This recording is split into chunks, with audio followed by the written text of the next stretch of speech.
आज का हमारा टॉपिक है राष्ट्रीय आय। राष्ट्रीय आय किसी भी देश की आर्थिक स्थिति के बारे में जानकारी नापने का सबसे महत्वपूर्ण सूचक है। इससे अर्थव्यवस्था में होने वाले परिवर्तनों की जानकारी मिलती है, किसी देश के आर्थिक कल्याण के स्तर का पता लगता है, अर्थव्यवस्था के विकास के स्तर या अर्थव्यवस्था के विकास की संभावनाओं की योजना बनाने में राष्ट्रीय आय महत्वपूर्ण है। सामान्य शब्दों में कहें तो राष्ट्रीय आय किसी एक वर्ष में देश में उत्पादित होने वाली सभी वस्तुओं और सेवाओं के बाजार मूल्य का योग है। राष्ट्रीय आय के संबंध में विभिन्न अर्थशास्त्रियों ने अपनी अपनी विचार दिए हैं। उनमें से पहला हम लेते हैं मार्शल के द्वारा दिए गए विचार। मार्शल ने कहा कि किसी देश की पूंजी और श्रम का उसके प्राकृतिक साधनों पर प्रयोग करने से एक वर्ष में भौतिक और अभौतिक वस्तुओं व सभी प्रकार की सेवाओं की जो शुद्ध सामूहिक उत्पत्ति होती है, इसको ही देश की वास्तविक राष्ट्रीय आय या देश का आगम या राष्ट्रीय लाभांश कहते हैं। यहां हम देखें तो मार्शल ने राष्ट्रीय आय की गणना वार्षिक की है। दूसरा, देश में उत्पादित सभी भौतिक अभौतिक वस्तुओं और सेवाओं की शुद्ध सामूहिक उत्पत्ति को शामिल किया है। शुद्ध सामूहिक उत्पत्ति प्राप्त करने के लिए हमें डेप्रिसिएशन अर्थात गिरावट व्यय को कम करना होगा।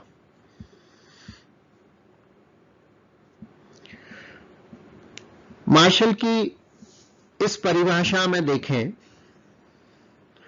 तो जो कमी है वह है कि विभिन्न वस्तुओं और सेवाओं के उत्पादन की गणना कठिन है। यद्यपि यह मार्शल की विचारों का दोष नहीं है, लेकिन व्यवहार में सभी वस्तुओं और सेवाओं के उत्पादन मात्रा को जानना काफी कठिन होता है। दूसरा, दोहरी गणना की संभावना से हमें बचना होगा। और एक और कमी है कि कई देशों में, विशेषकर विकासशील देशों में लें, स्वयं के उपभोग के लिए जितनी भी वस्तुएं रख ली गई है, संभव है कि वे गणना में नहीं आए। इसके बाद दूसरा विचार हम लेते हैं पीगू के द्वारा दी गई धारणा या परिभाषा। पीगू के अनुसार राष्ट्रीय आय किसी समुदाय की वास्तविक आय, जिसमें विदेशों से प्राप्त आय भी शामिल है, का वह भाग है जिसे मुद्रा में मापा जा सकता है। यहां हम देखें तो पीगू ने किसी समुदाय या राष्ट्र की वास्तविक आय, जिसमें विदेशों से प्राप्त आय को शामिल है, के उसी भाग को राष्ट्रीय आय माना है जिसे हम मुद्रा में माप सकेंगे। जिस भाग का हम मुद्रा में मापन नहीं कर सकेंगे वह राष्ट्रीय आय में शामिल नहीं होगा। गणना के हिसाब से देखें तो राष्ट्रीय आय की गणना को आसान बनाया, किंतु इसमें कमियां आ गई कि एक तो पहले उत्पादन और वस्तुओं के उत्पादन और सेवाओं की गणना ही कठिन है, उसके पश्चात हम उसका मुद्रा में मापदंड करें। दूसरा, जहां वस्तु विनिमय प्रणाली प्रचलित है, वहां पर राष्ट्रीय आय की जो गणना का आंकड़ा है वो कम आएगा। इसके अतिरिक्त स्वयं के उपभोग के लिए रखी गई वस्तुओं का मुद्रा में मापन नहीं होगा, वह भी राष्ट्रीय आय में शामिल नहीं होगा।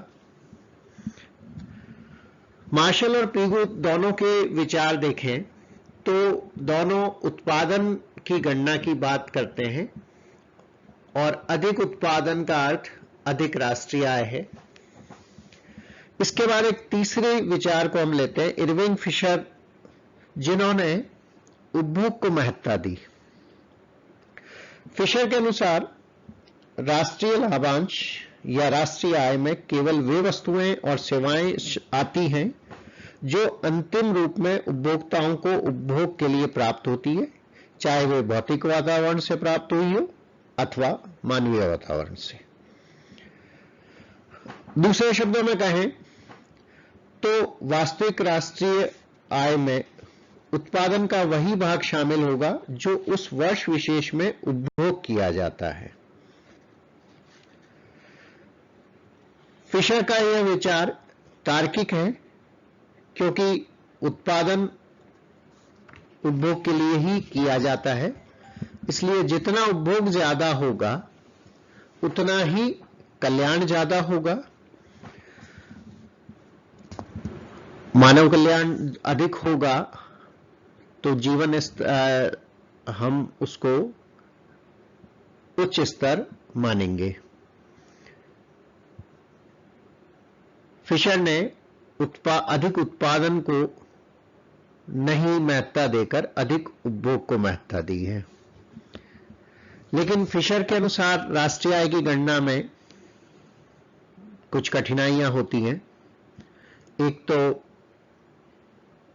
वस्तुओं और सेवाओं के पहले तो उत्पादन की सही गणना हो, उसके पश्चात उस वर्ष विशेष में उसका कितना भाग उपभोग किया है। विशेषकर टिकाऊ वस्तुओं के संदर्भ में दिक्कत आती है जिसका जीवन काल 1 वर्ष से कई बार अधिक होता है। तो ऐसे में उस वर्ष विशेष में उस टिकाऊ वस्तु का कितना उपभोग हुआ है उसकी गणना और कठिन हो जाती है। फिर भी फिशर के विचार को हम उपभोग की दृष्टि से या व्यक्ति के कल्याण के नाते अधिक श्रेष्ठ मान सकते हैं। तीनों परिभाषाएं अर्थात मार्शल के द्वारा, पिगू के द्वारा, दोनों ने उत्पादन अधिकता की बात की और फिशर ने उपभोग की को जो पर महत्ता दी। अब ये तो हुआ कि राष्ट्रीय आय का अलग अलग अर्थशास्त्रियों के द्वारा क्या अर्थ लिया गया।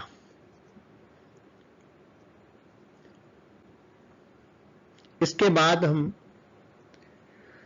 राष्ट्रीय आय की विभिन्न धारणाओं जिनकी की गणना की जाएगी बात करेंगे।